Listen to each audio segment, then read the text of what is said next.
சேகர் கமுலா டைரக்ஷன்ல தனுஷ், நாகார்ஜுனா, ராஷ்மிகா மந்தனா இவங்கெல்லாம் சேர்ந்து நடிச்சு டிஎஸ்பி மியூசிக் போட்டிருக்கிற படம் தான் குபேரா. இந்த படத்தை இன்னைக்கு தியேட்டர்ஸ்ல ரிலீஸ் பண்ணியிருக்காங்க.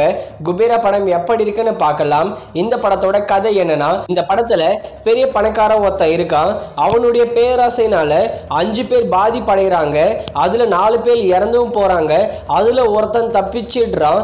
அதுதான் நம்ம தேவா தனுஷ். இவரு திரும்பியும் அந்த பணக்காரன் கிட்ட மாட்டிக்கினாரா இல்லையன்றது தான் இந்த படத்தோட மீதி கதையே.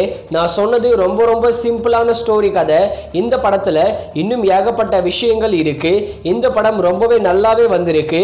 படத்தோட பாசிட்டிவ்னா தனுஷ் தான். தனுஷோட பெர்ஃபார்மன்ஸ் ரொம்பவே வேற லெவல்ல இருந்தது.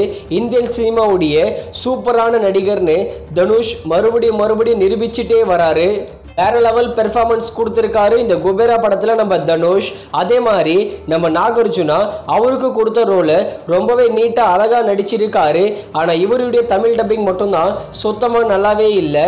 அதே மாதிரி ராஷ்மிகா மந்தனாக்கு நிறைய பேர் கிரிஞ்சு மந்தனான்னு சொல்லுவாங்க. இந்த குபேரா படத்தில் அந்த மாதிரிலாம் இல்லாமல் நல்லாவே நீட்டாக அவங்களுக்கு கொடுத்த ரோலை நல்லாவே நடிச்சிருக்காங்க. அதே மாதிரி படத்தில் சினிமோட்டோகிராஃபி ரொம்பவே சூப்பராக இருந்தது. நிறைய மக்கள் நடமாடுற இடத்துல தான் இந்த படத்தோட ஷூட்டிங் எடுத்திருக்காங்க.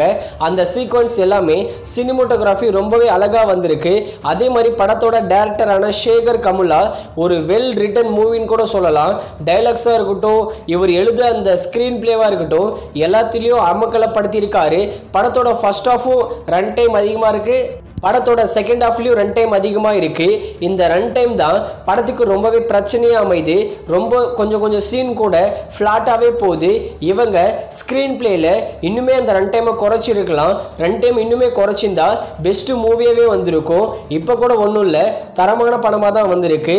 இந்த படத்தில் டிஎஸ்பி வேற லெவல் பண்ணிட்டாரு. ஓய்வா நண்பா சாங்க்கு தனுஷ் வேற லெவலில் டான்ஸ் ஆடி இருக்காரு.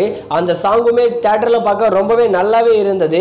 அதே மாதிரி பிஜிஎம் படத்துக்கு ரொம்பவே சூப்பராக இருந்தது. மற்ற சாங்ஸ் அந்த அளவுக்குலாம் சொல்கிறதுக்கு இல்லை. இது ஒரு சூப்பரான படமாக தான் வந்திருக்கு. குபேரா படத்துக்கு நாங்கள் தர ரேட்டிங் 5க்கு 3.75 கொடுக்கலாம். அதுக்கு ஏற்ற படம் தான் குபேரா. கண்டிப்பாக நீங்கள் இந்த படத்தை தியேட்டரில் பாருங்கள். உங்களுக்கு இந்த படம் அன்சாட்டிஸ்ஃபைடே பண்ணாது, சாட்டிஸ்ஃபைட் தான் பண்ணும். தனுஷோட ஆக்டிங்காகவே இந்த படத்தை நிச்சயமா தியேட்டர்ல பார்க்கலாம். பார்க்க ஒருத்தான படம் தான் குபேரா.